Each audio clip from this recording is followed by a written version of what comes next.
welcome back to the GSL Code A with Kaldor and Wolf. Next up, we have Vines against GuMiho, a Protoss versus Terran, and we just saw JYP was a little bit heartbroken after his defeat by Joxy, but Joxy, in the end, definitely was the better player. Joxy has to face Symbol in the next round. A match that I'm really excited about. So that should be awesome. I mean, with the play we saw from Symbol today, there were definitely some holes, but he looked really, really good. Yeah, he looked amazing. He played so well against Joxy. Will be a different story. The opponent is a lot stronger, especially when it comes down to his TVC matchup. Now this is going to be an incredible match. And the next one is another Terran versus Protoss with Vines up against GuMiho. Yeah, GuMiho, a player I've talked so much about. Terran. Yeah, he's a Tal Terran. He played random.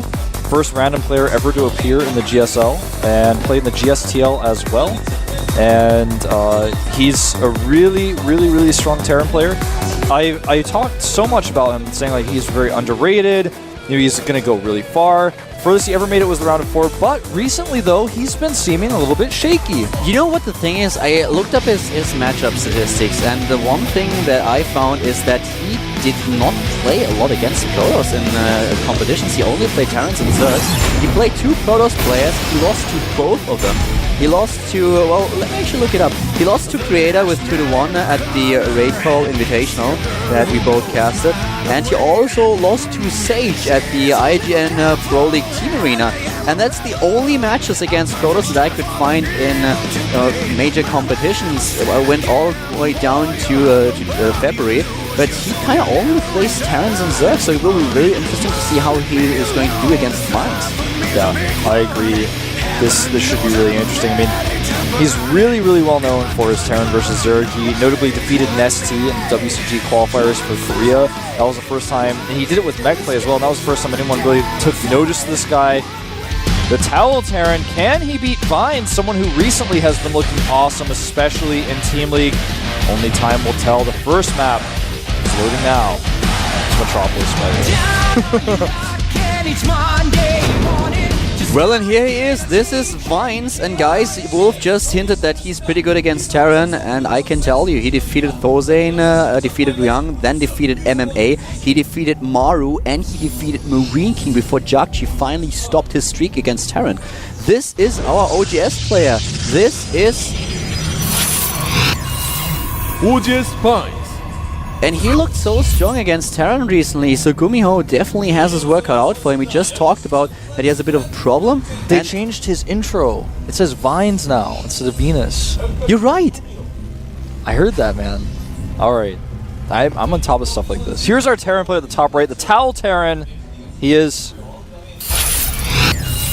FXO GuMiho. Well, that settles a lot of, curiosity that everyone had. Like, what is his ID really? Is it really Vines, or is it supposed to be Venus, or what does that mean?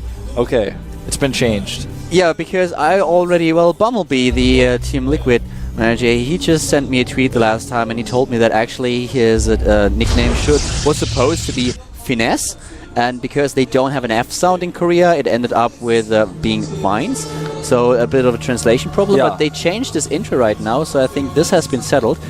And, well, the thing is just, as we mentioned, he's strong against Terran. He took out the best Terrans just recently, and he's up against GuMiho, who has not played against Protoss all that much in his, recent competition history. So we'll see if he was able to practice enough to take down the OGS player, who is not able to block. Just got mineral walked in. Sees the gas.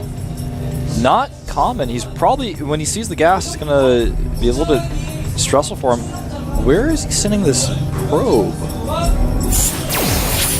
Yeah, this is a bit odd, isn't it? Is he going to hide 3 gateways and do a 4 gate? Because he only has 1 gas. I think he's looking for, it looks like he's looking for a barracks.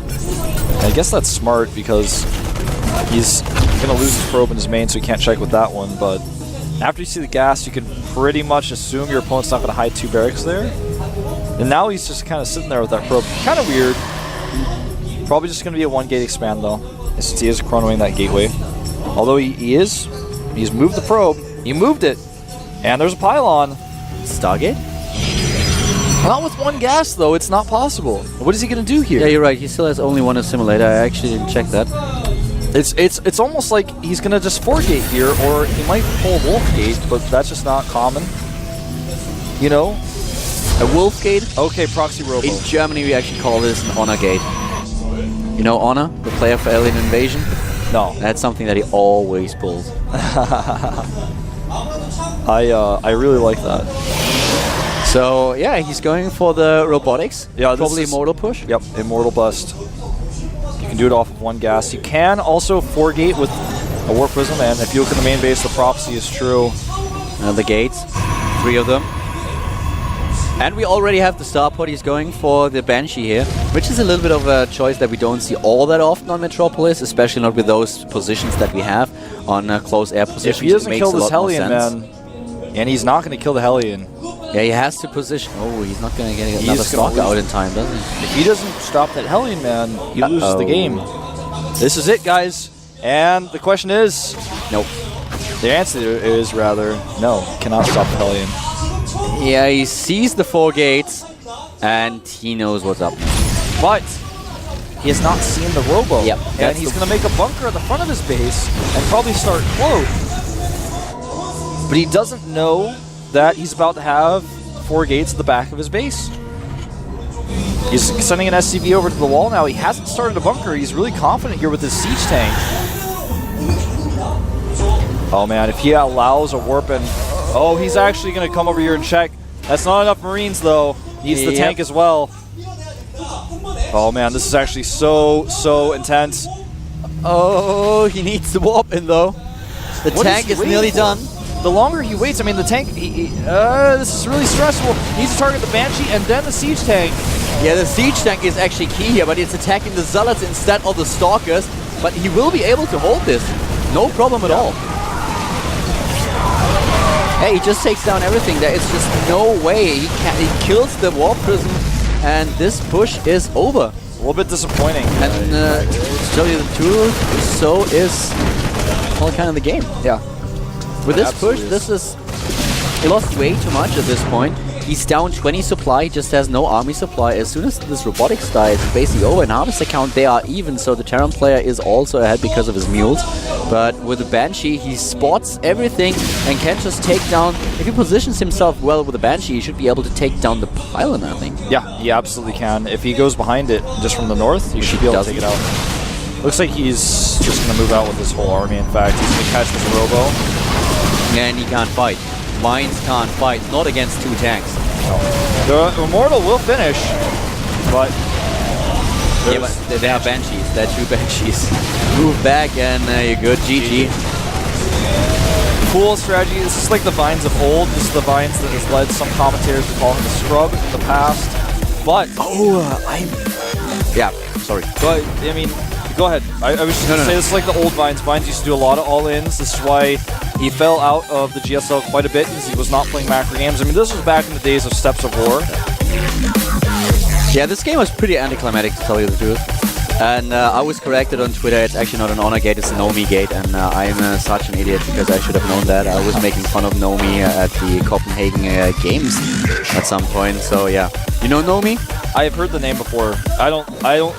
The European scene, yeah, well, it's hard for me to follow as I live in Korea, but I used to watch a lot of European Cups, like in the beta. It's hard for me to remember everyone's names. I remember like Mana, of course, Nama, those players. The players that you see at the big events in the late rounds. I mean, I still cast a lot of the European tournaments, so yeah. But that's a Nomi gate, and the German players made a lot of fun about it. I didn't want to discredit Honor here. But yeah, to tell you the truth, the game was a little bit anticlimactic here with the Vines. He tried to pull this all in, and GuMiho, he saw it in time. Smart. He was like, wait a minute. Waiting for the tank. He was like, you should be at the bottom of my ramp by now. He's like, must be a Warp Prism. Then he went and checked, and he saw it. If he didn't see that, he can warp in 2 rounds of units before GuMiho sees, and he loses no matter what. Hold a few SCVs. The tank was really important to hold us off. And the thing is, Banshee, like, the build that he used just worked so well with this. Imagine him going for 1 barracks expand, then suddenly he only has Marines not to defend it off, and he kind of loses. But with the Banshee and the Siege tank, this worked out perfectly for GuMiho. You can't... If you target the Banshee and your opponent repairs the Banshee, you lose your Stalkers. If you target the Siege Tank, the same thing can happen. And if you don't kill the Banshee and you lose your Stalkers, then the Banshee just kills everything else. It's like, It's so hard to fight against that type of composition. We'll see if Ainz can tie things up on Ohana. Will he play a straight-up game? Will he go for another all-in? This is the GSL Code with Caldor and Wolf, and we're about to find out.